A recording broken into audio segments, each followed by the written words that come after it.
I thought it was just a joke, something silly, a passing remark made in the middle of a conversation, never once imagining it would be the last thing to push my husband away forever. A little too much wine had loosened my tongue, a little too much confidence had stripped away my caution, and before I knew it, the words had slipped from my lips like a whispered caress, too soft to be taken as cruelty, yet sharp enough to cut deep. I married Lucas because all the real men weren't available. Laughter rippled through the dinner party, light and careless, just as I had intended. To them, it was nothing more than playful teasing. Another one of my effortless quips, the kind I toss around without a second thought. But when I turned to look at Lucas, my stomach plummeted. He wasn't laughing. He wasn't even smiling. His face was unreadable, his knuckles white against the napkin clenched between his fingers as if he were grounding himself, forcing himself to stay composed. And then, without a word, he set the napkin down, stood, and walked away. No scene, no accusations, no final glance over his shoulder, just a quiet, devastating departure that said everything he never would. And in that moment I knew I had finally done it. I had broken the one man who had never stopped loving me. At first, I convinced myself he would come back. This was Lucas, after all, the patient one, the understanding one. He never reacted in anger, never made rash decisions. He would let things settle, let the air clear, and then we would talk. So I stayed. I forced myself to laugh, ignored the curious glances from my friends, pretended nothing had happened. But inside, I was unraveling, the weight of my own words pressing against my ribs like a vice. When I finally returned home that night, expecting to find him in bed, I was met with something far worse. Silence. His closet was half empty. His toothbrush was gone, and sitting on the kitchen counter, catching the dim glow of the overhead light, was his wedding ring. My breath hitched. My pulse pounded. This wasn't like him. He wasn't the type to just leave, was he? A wave of panic surged through me, but I swallowed it down, clinging to denial like a lifeline. He just needed space. That was all. He would come back when he was ready. Lucas, where are you? Let's talk.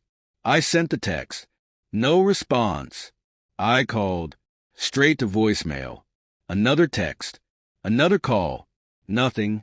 And as the hours stretched into dawn, as I lay in our empty bed, staring at the untouched pillow beside me, the sinking feeling in my stomach turned to something heavier, something unbearable. He was really gone. And the truth, the terrible, shameful truth, was that I hadn't meant it. At least, not the way it sounded. It had been a careless joke, a thoughtless remark tossed into the air without considering how deeply it might wound. But beneath the layers of guilt, of regret, of gnawing fear, I couldn't ignore what I had always known. Deep down, where honesty was cruel and unrelenting, Lucas was a good man, maybe too good for me. He was kind, patient, loving, everything a husband should be. But that was the problem, wasn't it? He was safe. He was predictable. There was no reckless passion, no wild, all-consuming romance that made my skin tingle and my heart race like something out of a movie. And maybe, just maybe, some part of me had been waiting for this moment all along. I let that feeling fester inside me for too long, a quiet poison seeping into my thoughts, twisting the way I saw my own life. Slowly, I began convincing myself that I had settled, that I had chosen security over passion, that deep down I wanted something more, something wild, spontaneous, thrilling, all the things Lucas wasn't. And then there was Daniel. Daniel was everything Lucas wasn't, bold, confident, the kind of man who walked into a room and owned it without saying a word. He didn't ask for attention. He demanded it. And when he looked at me, when he flirted with me, I felt something I hadn't felt in years. Desire. We never crossed the line. There were no stolen kisses, no whispered confessions in the dark. But in my heart, I knew the truth. I was already cheating, not with my body, but with my soul. I was feeding the idea that I was meant for something else, someone else, never realizing that in doing so, I was tearing apart the very foundation of the life I had built. Lucas never noticed. Or maybe he did. Maybe he saw it in the way my laughter had changed, in the way my touch had grown colder, in the way my eyes no longer lingered on him the way they once had. But if he knew, he never said a word. Maybe he loved me too much to confront me. Until that night, days passed, then a week, then two. Lucas was gone. No messages, no explanation, just silence. My friends told me to give him time, that he would come back once he cooled off. And for a while, I let myself believe it. But with every empty morning, every untouched pillow beside me, I felt something else creeping in. Fear. What if he wasn't coming back? What if this wasn't just a break? What if, after all these years of pushing and pulling, of testing the limits of his patience, I had finally pushed him too far? My pride wouldn't let me say it out loud, but every night, as I lay alone in the bed we once shared, I felt the slow, suffocating realization settle in. I had lost him, and worse, I had deserved it. Then one afternoon I saw him.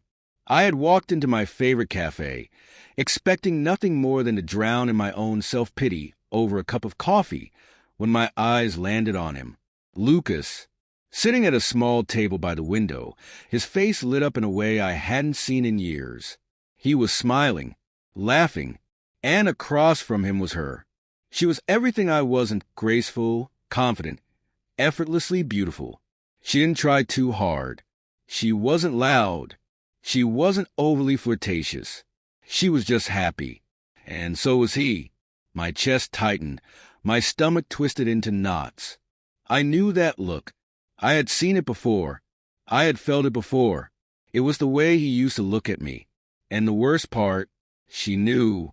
She saw the way he looked at her, and she appreciated it. She appreciated him. Something I had never done. For one desperate, foolish moment, I wanted to march over there, to interrupt, to remind him that I was his wife, that he was mine. But I didn't, because deep down, I already knew the truth. Lucas wasn't mine anymore. He had moved on, and I had no one to blame but myself. Regret is a funny thing. It doesn't crash over you all at once. It seeps in slowly, wrapping around your heart like a shadow that never leaves. I had spent years chasing the idea of something better, never realizing that the best thing I could have ever had was right in front of me all along. Lucas didn't yell. He didn't fight. He didn't seek revenge. He simply walked away. And that was the most painful punishment of all, because now I would spend the rest of my life knowing that I had thrown away a good man, a man who had loved me fully, completely, without hesitation, a man who would have stayed forever. If only I had let him. They say you don't know what you have until it's gone, but the truth? Sometimes you do know. You just never think you'll actually lose it. And by the time you do, it's already too late.